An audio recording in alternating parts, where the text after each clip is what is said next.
Welcome everyone to this week's Better Branding Tip. This week we're going to get a little bit personal and we're going to go into detail about how 321 Russ actually came into existence. And to do that in this short video, we're actually going to go back in time to when I was a young boy, and I want to just paint a picture for you about how I went from paperboy to CEO. One of the things we love doing here at 321 Russ is we love hearing stories. The story about how companies were founded, how they've grown, some of the setbacks that they've experienced over the years, as well as some of the big wins that they've experienced as well.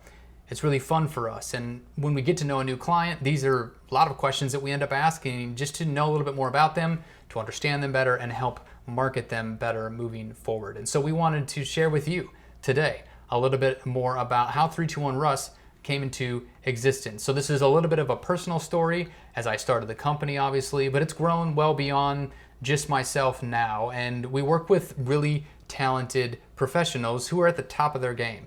And we work with them to deliver results for our clients in a variety of different ways. But let me take it back to the first job I ever had. I was a freshman in high school, and I was just becoming a freshman in high school, I should say. And I wanted to be doing something. I wanted to make money. And so I became a paper boy at my local town in Colorado. And I delivered papers, and it was actually a pretty great job. I was riding my bike all over the place, doing it, chucking things this way and that way. After that, I took a job as a CNA. I was actually the youngest CNA in Colorado state history.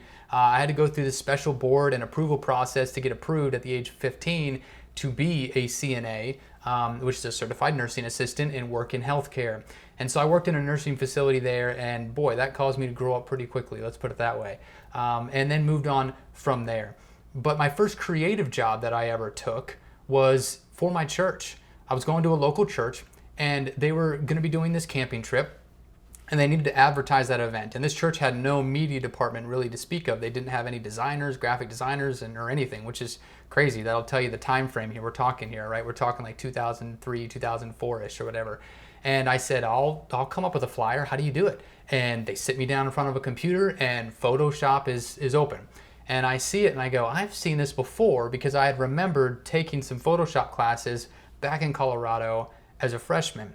And so at this point, I'm in 11th grade, and I'm looking at this going, man, I could do this. I've seen it. I like this. And so I'm putting words together, and of course it's ridiculous, right? I mean, I'm just getting started in Photoshop, and anybody who knows anything about graphic design knows that when you first start in Photoshop, you make a lot of rookie mistakes like flaming letters and all these kind of other weird things. So I was making a lot of bad choices, but I was eager and I wanted to learn. And so I became a graphic designer, and then I was hired at my church there out of that opportunity, and began designing for the church in a handful of different ways.